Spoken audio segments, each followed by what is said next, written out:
ડીસાના આખોલની અને નવસારી ખાતે સાસરું ધરાવતી યુવતીને વડોદરાના વિધર્મી યુવકે આયોજનબદ્ધ રીતે ફસાવી તેના પતિને જાનથી મારી નાખવાની તેમજ તેનો વિડીયો સોશિયલ મીડિયામાં વાયરલ કરવાની ધમકી આપી પોતાના વશમાં કરી અવારનવાર બળાત્કાર ગુજારી બ્લેકમેલ કરતા યુવતીએ ઝેરી દવા ગટગટાવી લેતા તેણીને ડીસા હોસ્પિટલમાં સારવાર અર્થે ખસેડવામાં આવી. આ અંગે યુવતીએ વિધર્મી યુવક સામે ડીસા તાલુકા પોલીસ મથકમાં નોંધાવી ફરિયાદ.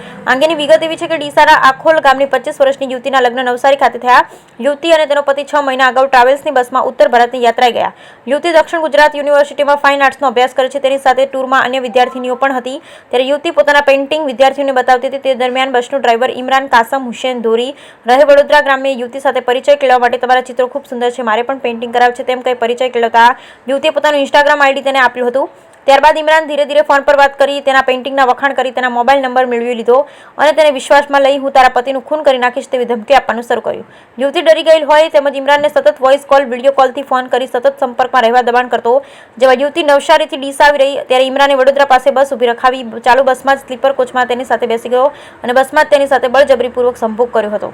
ત્યારબાદ ફરીથી યુવતી ડીસાથી નવસારી આવતી હતી ત્યારે અંકલેશ્વર નજીક એક હોટલ પાસે ઇમરાન વેરના ગાડી લઈને આવ્યો અને તેને ધમકી આપી જબરદસ્તી બસમાંથી ઉતારી ગાડીમાં બેસાડી પોતાની સાથે લઈ ગયો અને જબરદસ્તીથી સિંદૂરપુરી આજથી તું મારી પત્ની છે તેમ કહી બળજબરીપૂર્વક બળાત્કાર ગુજાર્યો.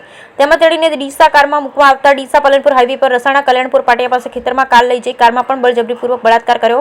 ત્યારબાદ તેણીને ડીસા ગાયત્રી મંદિર ઉતારતા તે રિક્ષામાં આખોલ પોતાના પિતાને ઘરે જતી હતી ત્યારે ઇમરાન પાછળ જઈ તેના પિતાનું ઘર જોઈ લીધું અને તેણીને ફોન કરી હવે મેં તારા પિતાનું ઘર જોઈ લીધું અને ત્યાં આવીને હું સળગી જઈ બધાને જેલમાં પુરાવી નાખીશ તેવી ધમકી આપી. આમ ઇમરાન દ્વારા સતત તેણીને બ્લેકમેલ કરી બળાત્કાર ગુજારતા તેમજ જાનથી મારી નાખવાની ધમકી આપતા આખરે યુવતીએ કંટાળી ગઈ પોતાના પિતાના ઘરે ઝેરી દવા ગટગટાવી જેથી તેણીને ડીસાની હોસ્પિટલમાં સારવાર અર્થે ખસેડવામાં આવી. જે બનાવ અંગે પોલીસે યુવતીના નિવેદનના આધારે ફરિયાદ નોંધી ઇમરાન કાસમ હુસેન ધોરી રહે વડોદરા ગ્રામ્ય સામે ગુનો નોંધી વધુ તપાસ હાથ ધરી. Bureau report, Barthakdi, Deesa, Banaskantha.